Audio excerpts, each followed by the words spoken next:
நான் தான் விசிலர் சக்தியோட அம்மா.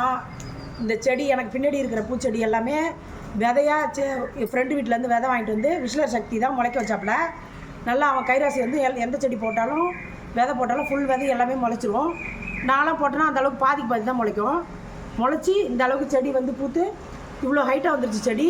இப்போ திருப்பி இதுலேருந்து விதை கொட்டி கனகாம்பர செடி இதுலேருந்து விதை கொட்டி இப்போ தோட்டம் ஃபுல்லாகவே அங்கங்கே ஒரு செடி முளைச்சி புதுசாக அந்த சைடு பார்த்தா ஒரு செடி, இந்த சைடு பார்த்தா ஒரு செடி, தோட்டம் ஃபுல்லாகவே அப்படியே காடாட்டம் ஆகிடும் போல இருக்குது. கனகாம்பரம் விதை கொட்டி இப்போ நாங்கள் புது செடி நாங்களே திருப்பி வைக்கவே தேவையில்ல, அதுவே வளர்ந்துரும் போல இருக்குது. அவ்வளோ சூப்பராக வளர்ந்துட்டுருக்கு. எந்த செடி போட்டாலும் அப்படி தான் வளருது. செம்பருத்தி செடி எங்கள் வீட்டில் இல்லாத செடியே கிடையாது. செம்பருத்தி செடி இருக்குது, காக்கட்டாம்பூ செடி இருக்குது, அதில் வந்து இட்லி பூச்செடியாக ஒரு 4 கலர் இருக்குது. குபேர செடி. ஆமாம், குபேரப்பூ பயங்கர பிங்க் கலரில் ஒரு அந்த செடி இருக்குது. அப்புறம் வந்து பவழமல்லி இருக்குது, மருதாணி செடி இருக்குது.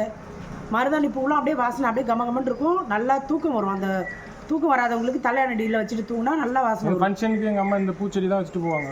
இது ஏதாவது ஃபங்க்ஷன் அந்த கனகாம்பரம் பூச்செடி தான் பூ தான் வச்சுட்டு போவாங்க. பூவெலாம் நான் தான் விசிலர் சக்தியோட பாட்டி. இந்த செடி வந்து வேற செடியிலேருந்து எடுத்து நிறைய போட்டு அப்படியே கிணத்துல தான் போட்டு முளைக்க வச்சான் சக்தி. அதான் அம்மா சொல்லிட்டு முளைச்சி போச்சு. இது கொஞ்சம் கொஞ்சம் குழி வெட்டி ஒரு 1/2 படி ஒரு லிட்ரு ஆட்டாம்பழுக்க போட்டு குழி வெட்டி அதில் போட்டு அந்த கண்ணை வச்சாதான் சூப்பராக பூக்கும். நல்லா நிறைய பூக்கும். போட்டு கொண்டுருங்க, எருவு போட்டு விற்றுக்கலாம். எருவு போட்டு கொண்டுருங்க. அதெல்லாம் சாவாது.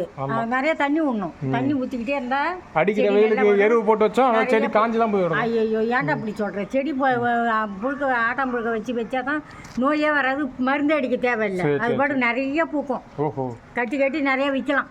கை செலவுக்கு ஆகும் மாதம். ஆமாம், ஒரு வாரத்துக்கு ஒரு தரம் பறிச்சாக்கே பூ நிறைய பூத்துக்குது. பறிச்சி மாலையில் அவ்வளோ பூ பூக்குது. குபேரப்பூ இதான் குபேரப்பூ. எவ்வளோ அழகாக இருக்குது பாருங்கள், பிங்க் கலரில்.